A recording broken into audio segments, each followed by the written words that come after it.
The morning sun cast long shadows across Franklin Street as 17-year-old Marcus Williams stood at the starting line of the city's annual marathon. He wore a simple gray t-shirt and running shorts, his sneakers worn but clean. Around him, other runners stretched and adjusted their expensive gear, their matching team uniforms bright against the autumn sky. Marcus had saved for months to afford the entry fee. He worked evenings at Mr. Chen's corner grocery, stocking shelves and sweeping floors. Every dollar went into a glass jar hidden in his closet. When he finally had enough, his hands trembled as he filled out the registration form. His mother had pressed his shirt the night before, even though it was just for running. "You make us proud tomorrow," she said, her eyes shining. His little sister, Emma, had drawn him a good luck card with crayons, a stick figure crossing a finish line with arms raised high. Now, standing among the crowd of runners, Marcus felt suddenly small. Most of the competitors wore college team jerseys. They traveled in groups, laughing and confident. Marcus stood alone, his number 153 pinned carefully to his chest. "Hey, kid." The voice came from behind him. Marcus turned to see a man in his 40s, his face red beneath a baseball cap. The man's expression held something cold. "You sure you're in the right place? This isn't some charity fun run." Marcus swallowed hard. "I registered, sir." "Same as everyone." The man snorted. "These races cost money. Real money. You got a team? A coach?" He looked Marcus up and down. "This isn't for you, son. Why don't you head home before you embarrass yourself?" Several nearby runners had stopped their warm-ups to watch. Some looked away uncomfortably. Others whispered to each other. Marcus felt heat rise to his cheeks, but he kept his voice steady. "I paid my fee. I trained. I belong here." The man shook his head and walked away, muttering something Marcus couldn't quite hear. But the damage was done. Marcus could feel eyes on him now, judging, doubting. He bent down to retie his shoelaces, mostly to have something to do with his shaking hands. That's when he heard another voice, softer this time. "Don't you listen to that nonsense, young man." Marcus looked up to see an older gentleman standing beside him. He wore a beige suit and tie, though the morning was warm. His mustache was neatly trimmed, and his eyes held a kindness that reminded Marcus of his grandfather. "Name's Robert Sullivan," the man said, extending his hand. "I'm one of the race officials. Been volunteering with this marathon for 23 years now." Marcus shook his hand. "Marcus Williams, sir." "Well, Marcus, I saw you arrive this morning. Watched you warm up. You've got a runner's form, anyone with eyes can see that." Robert's voice carried a gentle authority. "How long have you been training?" 6 months, sir. I run every morning before school. 5 miles usually, sometimes more on weekends." Robert nodded approvingly. "That's dedication. That's the kind of commitment that matters in this race, not fancy uniforms or expensive shoes." He paused, his eyes growing distant. "You know, when I was about your age, I wanted to run too. But I was told I wasn't built for it. Too old when I started. Not the right type." Took me years to realize those voices were just noise, Marcus. Just noise. The loudspeaker crackled to life, announcing 15 minutes until the start. Runners began moving toward their positions. Robert placed a hand on Marcus's shoulder. "I'll be watching for you out there, son. You run your race. Nobody else's. You hear me?" "Yes, sir." "Thank you, sir." As Robert walked toward his position at the judge's table, Marcus felt something shift inside him. The sting of the earlier mockery faded, replaced by something stronger. He thought of his mother, working double shifts at the hospital. his sister cheering him on from their small apartment window each morning as he ran past. Mr. Chen, who let him adjust his work schedule so he could train. The starting gun fired, and the crowd surged forward. Marcus held back, letting the eager runners push ahead.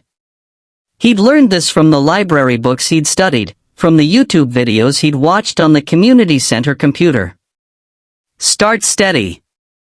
Find your rhythm. The race isn't won in the first mile.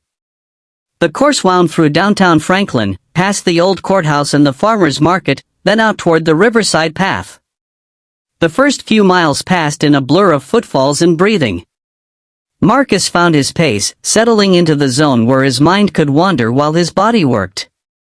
He thought about Coach Henderson at school, who had encouraged him to try out for track. "You've got something special," she'd said. But the school team required fees for travel and equipment. Marcus couldn't ask his mother for that money. So he trained alone instead, his route the same streets he'd walked his whole life.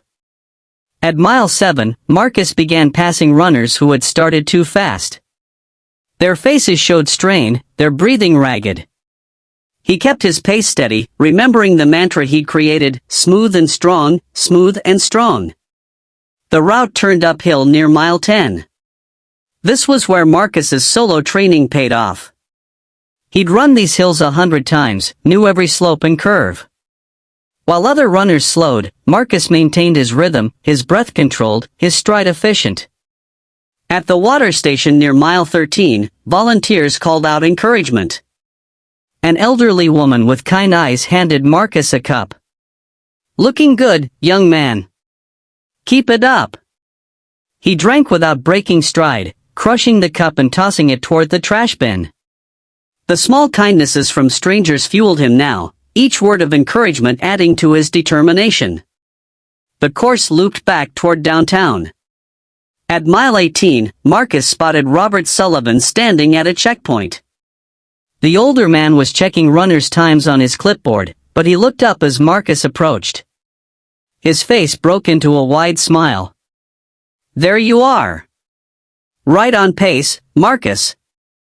Looking strong." Those words carried Marcus through mile 19, then 20. His legs were burning now, his breathing harder. This was the part no book could fully prepare you for, the moment when your body begged you to stop and your mind had to be stronger. He thought of Emma's crayon drawing. He thought of his mother's hands, rough from hospital work but gentle when she braided Emma's hair.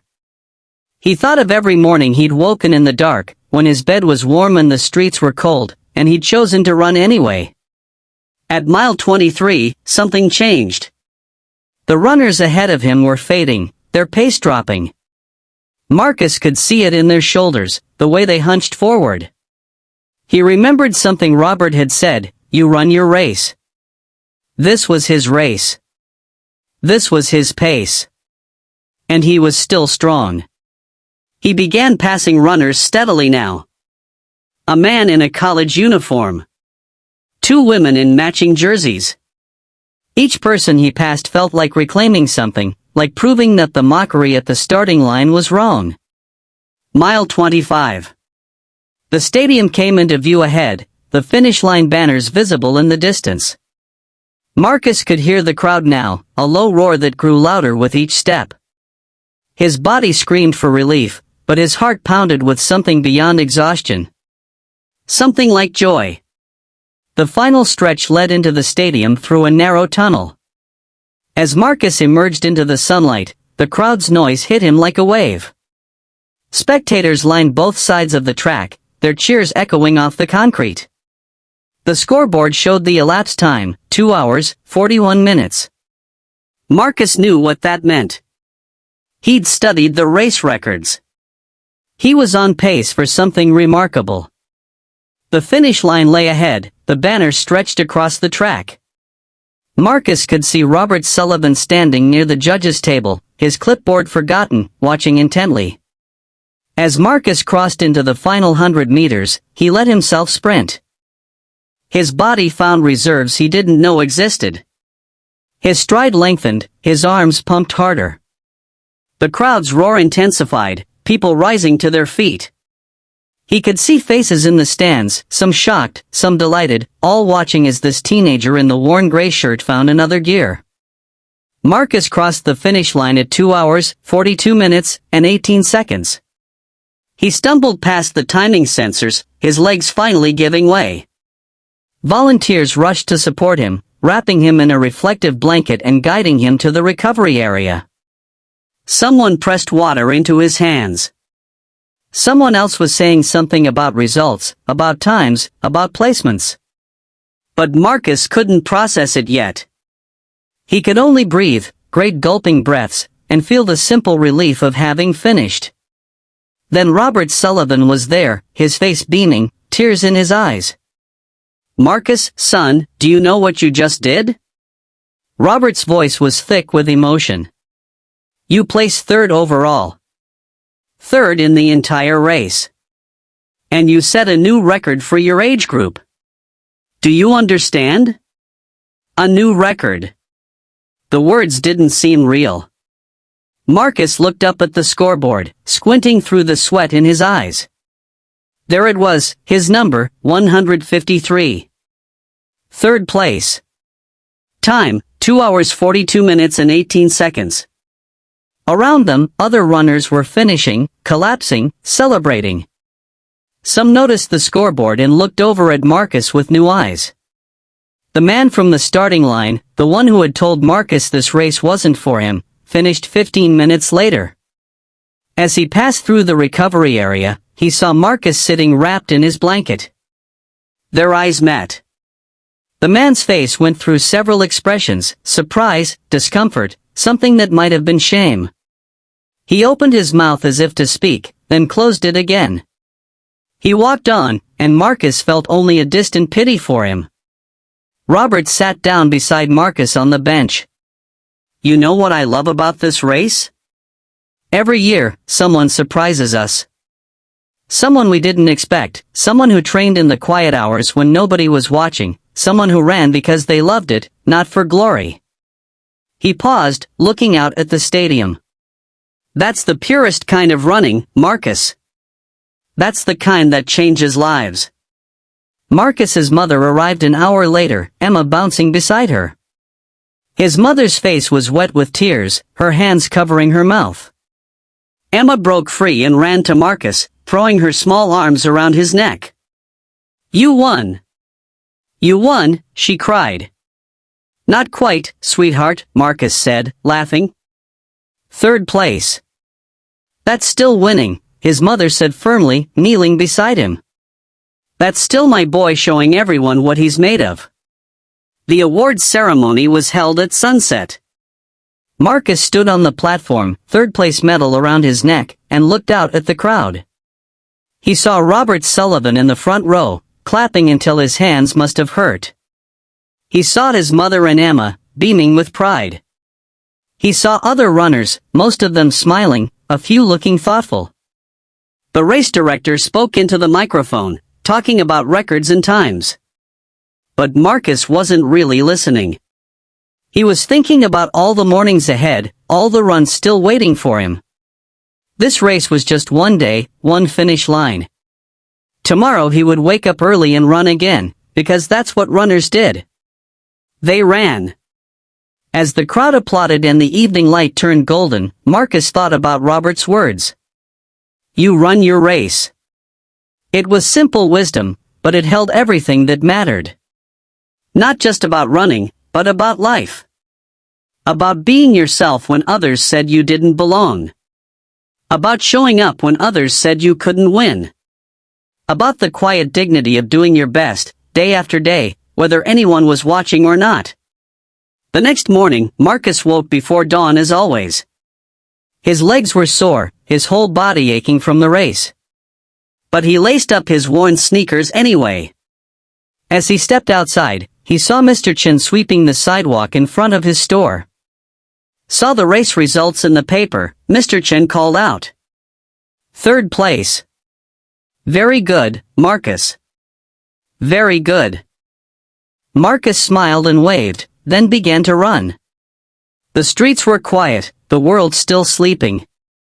His pace was slower today, his body recovering.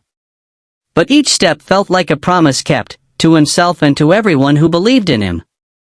As he ran past the old courthouse, past the farmer's market setting up for the day, past all the familiar landmarks of home, Marcus understood something profound. Kindness wasn't just about grand gestures or inspiring speeches.